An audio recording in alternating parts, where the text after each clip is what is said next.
Hello again, children of the world. We're doing the dream journal again.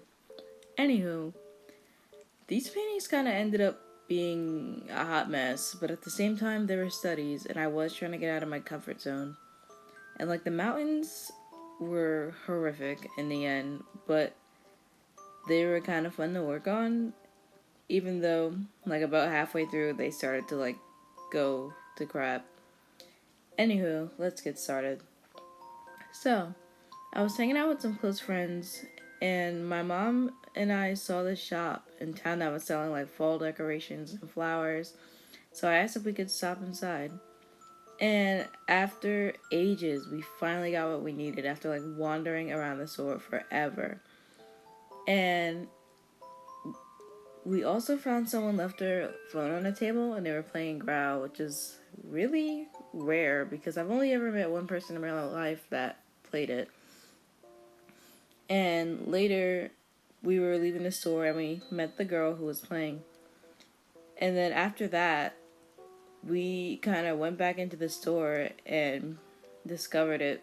But it was this sort of mountain canyon with a skywalk. The floor wasn't made of glass, but it was see-through. And there was also a meeting area.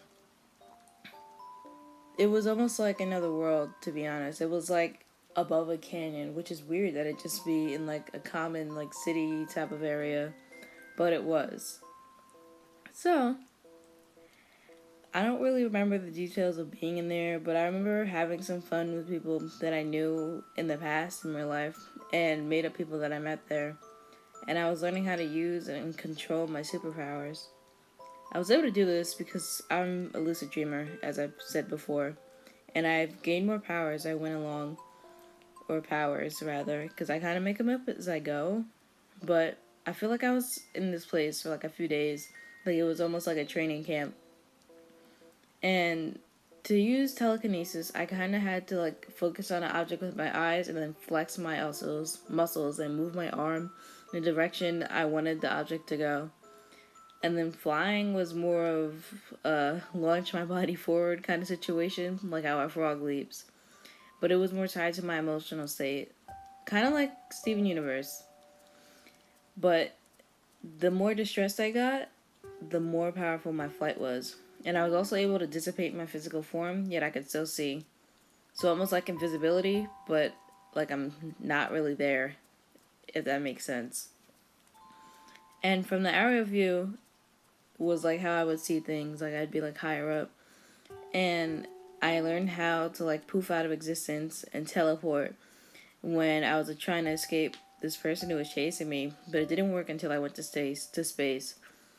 So, literally any other planets that I went to escape this annoying ass person who was super overpowered, because flying away, physically disappearing, did not really work to get rid of him. And I even tried teleporting to different places, but I'd only be safe for a few minutes before he found me.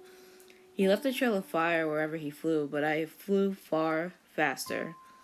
And he caused so much destruction on Earth that I really had no choice but to leave. I think I went to Neptune first, but it wasn't really a full-size planet, and that's kind of irrelevant because streams are weird as hell. But the only planet that was normal size was Earth, and there was a guy sitting on a throne. He didn't look human, but not like a creepy alien either. And I begged him to help, but he said he wasn't the god of the planet, so rather the one from before quit and put him in charge. So he was like, I guess that sort of makes me the god of Neptune. So then the annoying dude shows up, and I immediately warped to the neighboring planet. I don't remember what the name was though. And he follows, but I fly backwards and I know what I must do to prevent any more destruction from him. I pulled his Obscurus from Harry Potter, I guess, from his body, and it was reforming outside of him. I bubbled it, like in Steven Universe, so it couldn't cause any more destruction or take a new host, and that finally killed him. And then we had one last verbal exchange, and then he died.